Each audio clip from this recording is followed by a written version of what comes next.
is everywhere. No, I think that's And we would love you to read along with us. Should we go on? Just right into the, in quotes, reasoning by which the world is made, on which it rests, by which it is maintained, is simply this: you are the cause of what I do. Your presence justifies my wrath, and you exist and think apart from me. While you attack, I must be innocent, and what I suffer from is your attack. No one who looks upon this reasoning exactly as it is could fail to see it does not follow, and it makes no sense. Yet it seems sensible, because it looks as if the world were hurting you. And so it seems as if there is no need to go beyond the obvious in terms of cause. Sounds logical to me. This is the reasoning by which the world is made. This is central to this world, and it is, isn't it? It just is such a so. I never thought anything but it till I read the Course. So that's why it's important to know that this is the reasoning of the world. I'm innocent, you're attacking me, you hurt me, I'm suffering because of what's happened to me, and then we talk about it, and then we talk about it, and then we sad about it, and then we talk about it, and nothing can happen. We're stuck. And then we talk about it again with somebody else. And we go around in circles, and isn't it sad? We're caught in something that isn't true.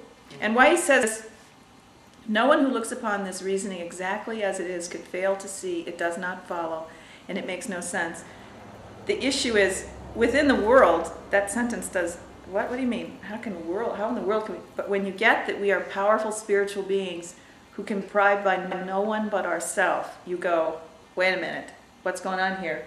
If I am as God created me, in His image as a powerful being, then I am not subject to outside forces. This is my dream. This is why we're called the dreamer of the dream. We are doing this to ourselves because we are insane and confused about what we deserve, you realize.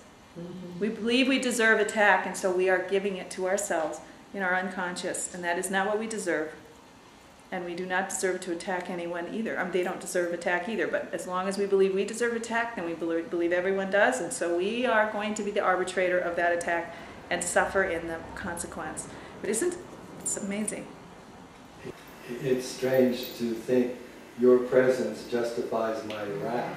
Yeah. I know. Oh yeah. That's your presence. It's strange, but I've done it, haven't you? You're right, absolutely.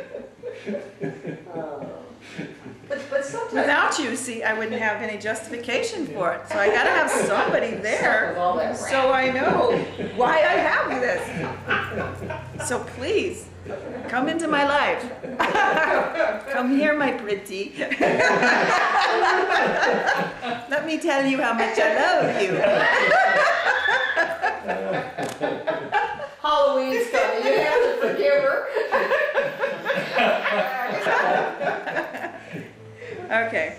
Oh, I'm glad we're laughing about this. Because it is a sorry, sad picture. Okay, Rusty, it's your turn. Paragraph 4, page 582. There is indeed a need. The world's escape from condemnation is a need which those within the world are joined in sharing. Yet they do not recognize their common need. For each one thinks that if he does his part, the condemnation of the world will rest on him. And it is this that he perceives to be his part in his deliverance. Vengeance must have a focus. Otherwise is the avenger's knife in his own hand and pointed to himself. And he must see it in another's hand, if he would be a victim of attack he did not choose. And thus he suffers from the wounds a knife he does not hold has made upon himself. So this is explaining, the point is, avenger's knife in his own hand, pointing to himself. See, vengeance must have a focus. That's why we have to, as long as we believe we have done something that deserves the punishment of God because we're guilty, that guilt is real, we are going to be caught because we're going to think either they are guilty or I'm guilty. There's no such thing as no guilt. That's not an option. It's either it's going to rest on me, the condemnation is going to rest on me, or it's going to rest on you. Because guilt is a given, I don't even have to think about that, right? That's already known. And so now we're just looking for who is the one, and then the avenger's knife is either going to... So that's why it's so important to understand the whole purpose of the Course is to undo the whole premise that guilt is ever justified, and that so that we can start sharing innocence, rather than decide who is the guilty one, me or you. Because as long as we think that, we're not going to be able to do our part. When our part is to share innocence, we can do it. And not only that, if we try to blame somebody else, we really do hurt. Yeah. Oh, we really do. Oh, yeah. We can't do something to someone else that doesn't done to ourselves. But it's true. One of the reasons why it's hard to start to pick up these forgiveness, to forgive someone else for what you think they've done, is because you think then you're the one that's guilty. If I forgive you for thinking you did that, now I'm guilty. So it's really hard to do this because you think somebody has to be guilty when you know what the Course is saying, that you're giving forgiveness to receive it. You're not giving forgiveness to take guilt upon yourself. So, let's see, it's your turn, right? Girl's turn. This is the purpose of the world he sees, and looked at thus, the world provides the means by which this purpose seems to be fulfilled. The means attest the purpose, but are not themselves the cause, nor will the cause be changed by seeing it apart from its effects. The cause produces the effects, which then bear witness to the cause, and not themselves. Look then beyond effects. It is not here the cause of suffering and sin must lie, and dwell not on the suffering and sin, for they are but reflections of their cause. I don't think I have any idea what, when they get into this cause and effect thing.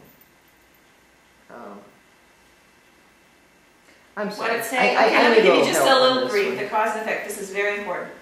The purpose of the world, you see, is to prove that you didn't cause what's happening, but somebody else did it. And so that's why they're guilty. Because they did it. You're just an effect.